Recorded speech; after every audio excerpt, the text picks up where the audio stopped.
তো hi guys, কেমন আছো? সবাই ভালো আছো, সুস্থ আছো? আই হোপ সবাই ঠিকই আছো। এই যে আজকে আমরা বেরিয়েছিলাম বিকাল বিকাল একটা মন্দিরের উদ্দেশ্যে। মন্দিরের নাম হলো খাটু শ্যাম বাবা, শ্রী খাটু শ্যাম বাবা মন্দির। ওখানে যাওয়ার জন্যে, ওর ডাক আসার জন্যে জায়গায় আলাদা, তাই ওনার মন্দির চলে গেছিলাম।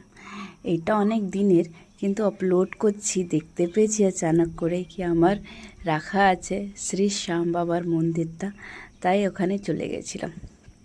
বলে না, বাবার দরবারে যতক্ষণ বাবা ডাকবে না ততক্ষণ আসতে পারবো না, তাই বাবার দ্বারে চলে গেছিলাম। আচ্ছা, কে কে জানে না শ্যাম বাবাকে?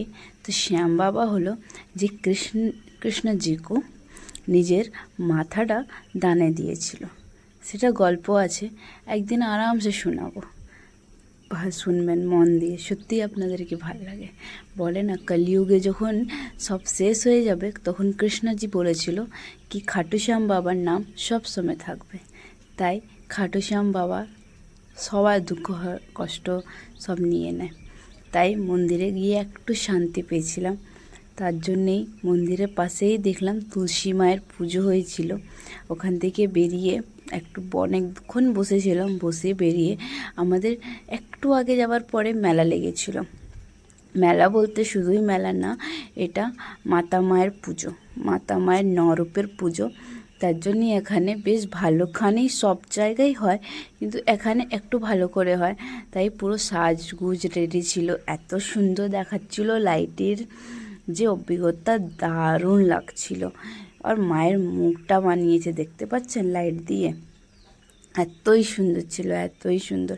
হেঁটে হেঁটে আগে বেরোচ্ছিলাম, কিন্তু এই দৃশ্যটা যে কভার আপ করবো না সেটা তো আমি ভাবতেও পারিনি।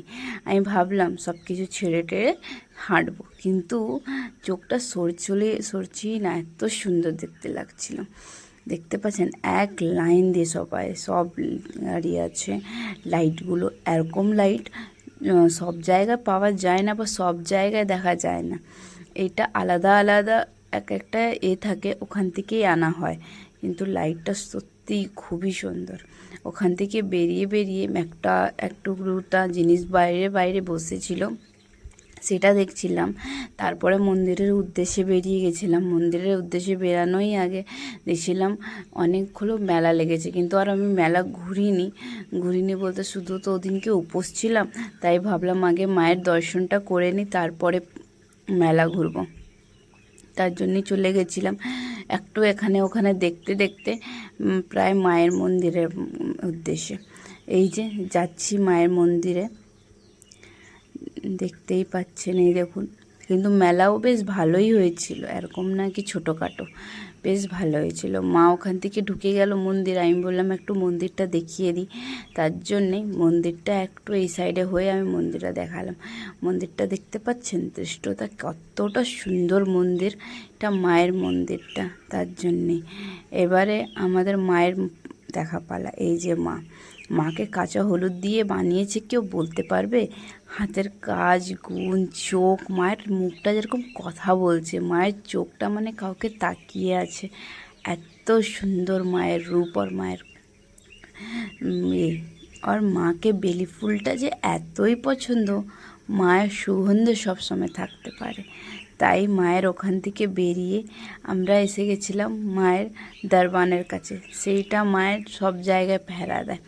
তারপরে আমরা একটু চলে গেছিলাম, ডান্স প্রোগ্রাম হচ্ছিল ওখানেই পাশেই, ওখানেই দেখতে, মানে বেশ মেলার ভিতরেই ডান্স প্রোগ্রাম হচ্ছিল। ডান্স প্রোগ্রাম বলতে এখানকার খড়গপুরের যত আর্টিস্টগুলো আছে সবকে ইনভাইট করে এখানে হয়, বাইরের দিকে কাউকে আনানো হয় না, কেন খড়গপুরে অনেকগুলোই থাকে, তার জন্যে ওদের থেকেও কিছু কিছু ফেমাস আর্টিস্টদেরকে ডাকা হয়।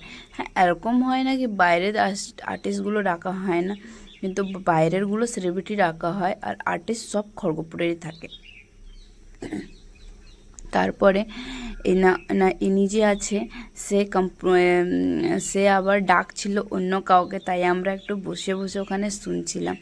আর একটা জিনিস যে লক্ষ্য করলাম, এই যে এত যে ভালো দেখতে লাগছিল, বিশ্বাস করবেন খুবই সুন্দর দেখতে লাগছিল আজকের